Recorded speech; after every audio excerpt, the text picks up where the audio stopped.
Okay, so I just read about the craziest story online. So I was reading about the Nutty Putty cave tragedy. You know, the one where the medical student, he climbed into this crevice and then he got stuck upside down for like 27 hours and then he passed away despite the rescue operations. Yeah. So I was reading about that, and then I got recommended this other website, and the name of the website was simply 10 cave deaths that are worse than the Nutty Putty incident. And being myself, I got so intrigued, I legit just clicked on it. And then I fell in this rabbit hole where I just kept reading about cave deaths for the next hour. And most of them were like underwater caves. So, like, it just wasn't that intriguing to me. But there was this one cave, that this one story that genuinely intrigued me so much. And it's about this one man who got stuck in a cave for 15 days. Like, he was not upside down, obviously, he was like on his stomach, but he stayed stuck in there for like 15 days. And that's not even the crazy part. The crazy part is, obviously, he didn't survive, he passed away, but the story doesn't end at his death. The story begins at his death. Like, the things, the events that occurred while he's stuck and after he dies are simply just ridiculous if you think about it. So make sure to stick to the end to watch that. And before we get into the story, a quick word about our sponsor, me. I'm Rashi, and I have like a huge database of morbid stories that I have collected since I was a child with like my mom's keypad phone. And so if that intrigues you in any way, subscribe. Anyway, let's talk about this story. So the year is 1915, so like more than a century ago, and Kentucky is currently in a phase that we now know as the Kentucky Cave Wars, right? And so, like, it's basically just a bunch of farmers who realized that the soil was just not good enough for farming, and they found out that if they have a cave on their property, they can simply like clean it up, maintain it, and then they can put it up as a tourist attraction, and people would pay them to go inside those caves. Crazy, right? Anyway, so like a lot of people started doing it, and that's where our main character comes in. His name is Floyd Collins, and he's also a farmer. He has like a big family, and he doesn't have nearly enough money to like feed them from the farming, right? And so he found this one cave on his property that he explored, he mapped, and he put it up as a tourist attraction. He named it the Crystal Cave. And the problem with Crystal Cave was that even though it was generating him profit, he wasn't making enough profit to even break even. Like, the maintenance cost of the cave was just too high. Plus, one of the biggest problems was that this cave was like really remote, like far away from the road, and it wasn't anything special. And if you are a tourist, you go someplace and you know that one cave is like ordinary, and then there's another cave that is also ordinary but closer to the road, it's very obvious that you'd pick the one that's closer to the road. And so Floyd, he realized that the reason a lot of people weren't coming to his cave was because it was so far away from the road. People just didn't want to go the extra mile. And so he figured that if he wanted this to work, he had to find a cave that was closer to the road. So what does he do next? He spends the next decade literally just looking around, trying to find a cave that was both closer to the road, safe, and actually worth exploring. And it takes him some time. He doesn't find any caves. He does find a lot of caves, he explores them, but they're just not nearly good enough to be a great tourist spot. In the year 1925, one of his neighbors comes over to him and he tells him that he has this cave on his property that he thinks can make them a lot of money. So Floyd is obviously intrigued by it, and he's like, okay, but why are you telling me this? And the neighbor is like, I am not a splunker, I have never been cave exploring, and so I have no idea how to do it. So if you are willing to go in that cave and, explore it, map it up for me, I'll split the profits with you. And for Floyd, this was like a golden opportunity, because think about it. It would take him maximum 3 days to explore the whole cave, even if it's like massive. So 3 days worth of manual labor, and then he just gets to sit and earn money for free. He doesn't even have to like maintain the cave because it's not on his property. It's not his cave. So it's basically free money. And so Floyd, he's ecstatic. He's like, you know what? I'm your man. I'm going to do it. Just give me the address. And the very next day, which is January 25th, Floyd makes his way over to this cave on his neighbor's property, and it's like it is relatively closer to the road, and it's this very nice big entrance. And so Floyd takes off his coat. He's carrying this one glass lantern, and he takes off his coat, he puts it on one of the rocks, and then he climbs into the cave. So as soon as he got inside this cave, he realized that it was quite narrow, right? Like, obviously we know that it was nowhere near as narrow as the Nutty Putty caves.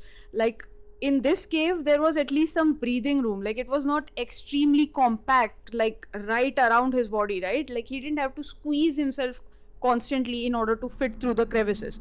And so, he matched up his kerosene lantern, and he started making his way inside, and slowly he's crawling on his stomach, and he spends the next hour just doing this. He's marking up the various sections, marking up the various tunnels, making sure that everything is safe, and the cave is stable and all of that. And at one point he reaches this big opening, and it's not big enough for him to like stand or anything. He can just kneel in it. And so he kneels, and he realizes that the kerosene in his lantern is running really low. And now, one thing about splunkers, they do not want to be stuck in the cave in dark, because again, this is an underground cave, right? And so like there is practically no sun there. So if that lantern goes out, he's gonna be in pitch darkness. And so he decides it was a great time to just turn back around and make his way back. And so he turned around and he started crawling in the same direction that he came from. And while he was crawling, he accidentally knocked over the lantern. And it was like this old glass lantern. And so when it fell, it broke. And now he's in this pitch black environment. He can't see anything. And he's in this really tight claustrophobic passage, and he's just looking around. He's not panicking yet, because obviously he's not that far from the entrance. He knew that he was relatively closer to the entrance, and all he had to do was like go straight up, and if he managed to do that, he'd be out in no time. And so he continued crawling. At one point, whether because of the instability of the cave or maybe his own negligence, a rock that was sitting on the ceiling of this cave, that got dislodged, and it fell right on his left ankle. And unfortunately, right under his foot at that moment was this small V-shaped crevice, and when the boulder it fell on his ankle, it wedged his foot into this crevice, right? And so now he can't move his leg, and he tries to push the 12 kg rock off of his ankle using his right leg, but all that does is basically dislodge more debris from around him. And at one point, all of his limbs are completely covered in debris, and he can't move, and he's in pitch darkness, and he just has no other idea. And so he starts screaming for help, hoping that someone around the entrance might hear and come help him. After hours and hours of screaming, he realized that no one was coming. I mean, this was still a pretty secluded area, and so the chances of someone just roaming around the entrance were already pretty thin. And he was tired, he was dehydrated, he hadn't eaten in hours, and so he just stopped screaming and he just settled down, hoping that someone would come looking for him. And as the hours passed, no one came. A whole day passed, and he's still in the darkness all alone. He cannot move, he cannot hear anything, he cannot see anything. And the panic really starts to set in, because he starts to realize that he was going to die here. Like, maybe no one was going to come help him, and this is how it ends for him. He has buried himself alive, and there's no way out of it. But just as he was losing all hopes, he suddenly saw this small light source making its way over to him, and he couldn't tell what it was, and he kept looking in that direction, and in a minute he realized it was his neighbor's son. And the son, he is looking at Floyd, and he's like, what happened here? And Floyd, he's so relieved, he's crying tears of joy, and he looks up at him. He doesn't say anything, he just says, go call your father and tell him to bring my brothers. And so the boy doesn't need to be told twice. He turns around and he makes his way out of the cave. He goes and tells his father that he saw Floyd's coat like hanging outside the cave, and then he went inside and he found Floyd practically buried alive. And the father, he calls Floyd's brothers. So two of his brothers, Marshall and Homer, and the neighbor, within the next hour, they all come to the cave entrance, and Marshall tries to go inside first, but he wasn't an experienced splunker, and so he just couldn't manage to do it. And so he came back out. Omar went in next, and he was carrying supplies. Now he is an experienced splunker, right? He has food, he has water, he has coffee. He goes inside, and when he finally sees Floyd, he's like, "What the hell happened?" And Floyd explains to him how he was coming out and he dropped his lantern, and then his leg got wedged in that crevice, and now he can't move and he's practically buried, and he was really tired. And so Omar, he fed him, and he gave him the water, and he told him that he was gonna dig the debris from around Floyd, so that in hopes that he'd be able to reach behind and push the rock away from his ankle. And so Floyd, he was like, that's a great idea, you should do that, definitely. And so for the next 10 hours, Omar just sat there and continued digging at all of the debris with his hand, with some small instruments that he managed to get in, but he was not making any progress. And so at one point, he knew that he couldn't do this alone. He needed more people to help get Floyd out. And so he made his way outside again, and by now, like, the whole neighborhood is like at the cave entrance, and they're all discussing what to do next, and how to get Floyd out of this. And so there's not a particular head right now, and so like basically everyone's just bouncing ideas off of each other, and no one is taking anyone seriously, and it's just chaos, literal chaos. And between this chaos, one of the neighbors goes inside the cave, and he comes out and he tells Omar that this is all worthless now because Floyd is dead. And Omar is devastated because he was just with Floyd, and so he goes back inside, he checks, and Floyd is alive. And so he comes back out, he kicks the neighbor away, and then he's like, just don't come back here. Enough with your BS, just do not come back here. And then they all start trying to figure out how to get Floyd out of this, right? And so they have all kinds of ideas. The very first idea is very similar to Omar, where people were taking shifts at digging the debris from around him. But again, that didn't work. So the next day, they decided that a better alternative would be to tie a rope around Floyd and then just pull him out. Like literally yank his body out of the hole, hoping that it will somehow manage to dislodge the rock. And so one of the reporters, like, there's a whole media frenzy going on, by the way, outside the cave. I forgot to mention that. There's like media people everywhere, like they're surrounding the cave and they're live covering this rescue mission, they're interviewing people. And so there's this one reporter, his name is Robert Miller, I think, and he's like a very short statured man. He's short and he's not very buff, and so he decides to go inside and help Floyd, right? So he takes his mic, he takes his camera, he makes his way inside, and he takes an interview before tying a rope around Floyd. And then he tells Floyd that they're gonna get him outside and he's gonna be fine. And so then the reporter comes out, and then all these people, the neighbors, they start yanking him out, but they immediately stop because obviously this was not a very bright idea, and Floyd was in immense pain. He felt like his body was being ripped in half, and so he just said, "No, don't do it. You'll kill me in the process." And so they realized that wasn't gonna work, and so they again all assembled together and they started discussing what to do next. All while these men are trying to figure out what to do, the tourists in the area and other neighbors and basically a lot of people from all around Kentucky, they are coming to this cave to watch this almost a spectacle, right? Like the media is literally blowing the whole thing out of proportion, and people are coming here as tourists to watch the rescue operation. And there are vendors, right, who are selling food and souvenirs, and it's basically like a whole fair. Like if you were there in that area, like at that moment, you would have thought it was like some sort of a festival, not a rescue mission, right?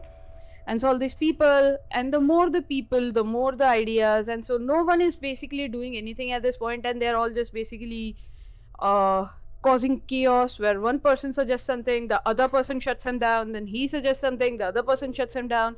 That's all that keeps happening, right? So after hours of causing this chaos and basically just reflecting and dejecting every single idea they had, they finally decided that one of them should go inside and feed Floyd something. But while this person was making their way inside, the cave collapsed, meaning Floyd was isolated again. Now, this time, luckily, he wasn't completely in pitch darkness because they managed to give him a bulb that was on like 24/7, but he was still all alone there. And the first idea that came to Omar's mind was that they start digging at the rocks to get to his brother, because again, if they don't feed him for too long, he's going to die. And so they start digging it, but the more they dug, the more the cave started collapsing. Now the problem is, this cave was not like a regular limestone cave, right? It was very dependent on the weather around it and the temperatures inside it. So the more the men that went inside, their body heat plus the movement, the friction, all of that together, it caused the cave to collapse. And they knew that if they didn't stop going inside, like, one of them is gonna get severely injured. And so they had to drop that, and then again they're back on square one. They don't know what to do, and so they start discussing it again. And then one of them suggests that they dig a hole parallel to where they think Floyd is stuck, right? And once they dig that hole deep enough, they can simply make their way across it, and then they can rescue Floyd that way. And so that made a lot of sense. But you have to remember that this is 1925, not 2025. Like, if it was today's time, it would have not been that big of a deal to like dig a hole through the earth to reach someone in a cave. Like, we do have the technology to do that, not to flex, but they didn't, right? And so this was gonna take days, if not weeks. And despite that, they started digging a hole parallel to Floyd's location. And after about 7 days of digging, they did manage to get to him. But unfortunately, Floyd was completely unresponsive. He had passed away of hypothermia and starvation, dehydration, a mixture of all of those. And you may assume that this is where the story ends, right? Like, this is a tragedy, a young man, untimely death, the main character is dead, so like, what more could there be? But this is where things actually start getting icky. So obviously, just like in the Nutty Putty caves, here removing Floyd's body was just too risky for the people involved, and so they decided that it was better if they just let it rest there, right? Like, let this be his tomb. And so they did. They left his body in the cave. They sealed the cave off, not permanently, but they did seal it off, and they all went about their lives. The family, they're devastated. They mourn his death, and they hold a funeral, and they just bury an empty casket. But 2 months later, Omar puts up a prize money of $500 to anyone who can go down there and like extract Floyd's body out, right? And so two men, they do manage to go inside and they extract his body, they bring it out, they get their prize money, and now the family has the body, so they hold another funeral for him, and this time they pay their respects and they bury him respectfully. And the sand cave that was temporarily closed because of his dead body being stuck inside was reopened again as a tourist attraction. And now this was like one of America's first media frenzy, right? And so a lot of people just come to this cave simply for the fact that a man died in there. Weird, morbid, yes, but I'm no one to judge. Either way, these people are paying insane amounts of money to simply just go to the entrance of the cave, look inside, kinda, and then they go over to the family, they meet his family, and a lot of people basically ask them to put Floyd's body on display. Yeah. Anyway, they keep asking his family to put his body on display, and the funny thing is, the family agrees. They agree to put his body on display, saying it would honor his memory or something like that. And so they make like this glass coffin thing, and they put his body in, and they put the 12 kg rock that caused his death, because if it hadn't fallen on his left ankle, he would have still been alive. They also put that rock on display in the Crystal Caves. So basically the caves that Floyd found, the one that is like far away from the road, and they turned that cave into like a tourist attraction, right? And again, they're making money off of this, okay? Like a lot of money, because a lot of people, they just visit these caves, they see his body, they see the stone, and it's just interesting to them. I know it doesn't sound very well in a sentence together, but they do that. Either way, a few months after this, the body gets stolen. Like, grave robbers actually break in the cave, they break the glass coffin and they steal the body and they run away with it. And the family again the family is devastated again because they lost their young son. They thought they'd never get to bury his body because it was too risky for people to do. But somehow life gave them a second chance. They got his body, they gave him a proper funeral, they buried him, then they unburied him, they put him on a glass display, and now the body is stolen. Can't catch a break. Anyway, so the police officials get involved and they do find the grave robbers pretty early on, and then they bring the body back. But ironically, the left leg of the body is lost. Like, the robbers dropped it, or maybe they lost it, but they never found the left leg. Now it's ironic because the left leg was the reason Floyd died. Like, the stone had fallen on his left leg. His left leg was the one that was pinned. Either way, so that happened, and they get the body back. They hold a funeral again, and this time you may assume that they bury him, right? They don't. They put him in the glass case again, and they put like a heavy lid on top of the glass case. And then the owner of the cave, he started locking the cave every night. But they did make like a lot of money from his dead body for like the next 60 years. Like, 60 years later, another company bought the cave and then they just closed it up. Either way, the sand caves, which are the ones that, the ones in which Floyd actually died, not the one he owned, the one he died in, you can actually visit that cave. Like, obviously, you can't go inside because it's just too unstable, too dangerous. But you can actually go up to the entrance, you can peek inside and all of that shit. And you can even walk over to the distance and see the hole that they dug for Floyd's rescue. So that's gonna do it for this video.